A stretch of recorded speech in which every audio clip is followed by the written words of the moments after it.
If you checked out video 1209, you'll know that our friends down at Canterbury Automotive gave us a gearbox, and what we did was make a Dieselpunk lamp out of it. Now, gearboxes and the bits in them are just full of such beautiful bits of metal, and I was expecting lumps of steel. And sure enough, there are lumps of steel, but there's also these brass gears in there, and it's really attractive. Now, Christmas is up and coming. Christmas might seem like a long time ahead, but if you're planning on making gifts for everybody, then now's a really good time to start. Put those things away, and then at Christmas Day, you've got these really beautiful personalised gifts. So I was thinking what to do with this gear train, because it's just such a lump of very nice things. And one thing that occurred to me, of course, was make a clock. Now, there's loads of ways you could go about making a clock. You can buy these things. They're quartz movements, and they fit into lots of stuff. They're a standard movement, and it's a way that you see people making loads and loads of clocks, and that would work really well. But I also have this, which is a Doctor Who pocket watch, because I'm a huge Doctor Who nerd, and I bought a pocket watch. And I want to incorporate that pocket watch into a design to make a freestanding clock, so that either the thing can be closed, it can be opened to be a clock, or I can take the pocket watch back out. So let's have a look at some of the bits that I've actually selected. Here's the main remnants of the main gear shaft, actually, and you can see the brass gears I'm talking about right there. So I removed this section, and it gave me these. That with my pocket watch is what I'm going to make the clock out of. Now, of course, there's a load of ways you can approach this, and in there are things like gear selectors, which would make great legs, and a ton of other bits and pieces. But this, including that push rod, is what I'm going to use. Now, obviously says here, the first thing I need to do is work out a way to inset everything. So I'm going to put that watch right there in that brass insert, which comes out all by itself.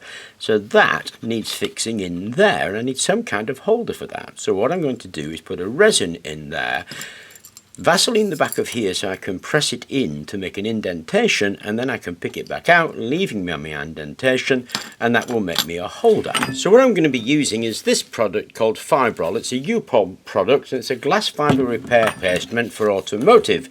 And you basically mix it according to the instructions of the tin, and we're going to fill that. And then we're going to put some release on there, so Vaseline grease, graphite, washing up powder, liquid, anything like that that's a release agent. Press this into there and then leave it to turn, and then we should be able to pick that back out again.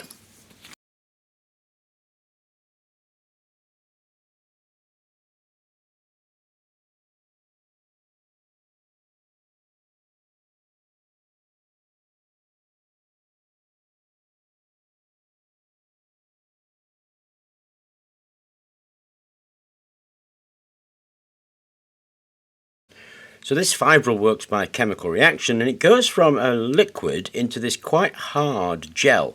Now when it's at this gel stage, it's easy to cut. If you leave it to turn any longer, then you're going to have to sand it. Once it gets to the cut stage, what you want to do is just test it by prodding it with the knife, and then cut the area, and it'll cut off clean.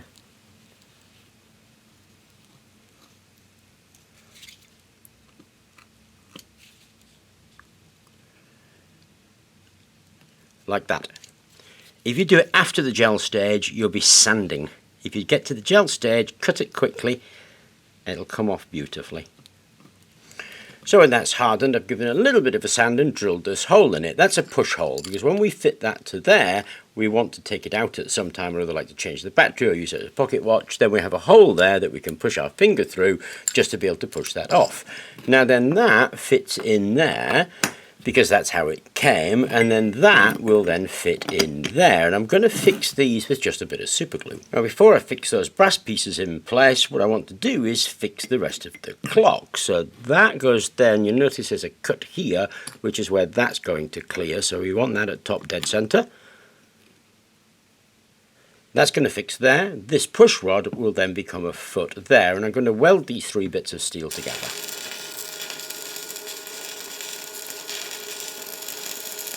Okay, and that's welded up, and it stands quite nicely like that. Now this bit's had a bit of super glue to hold those two bits together, a bit of double-sided tape on there, and we can press that into there.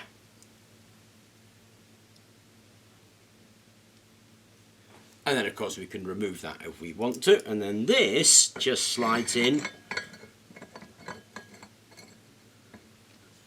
like that.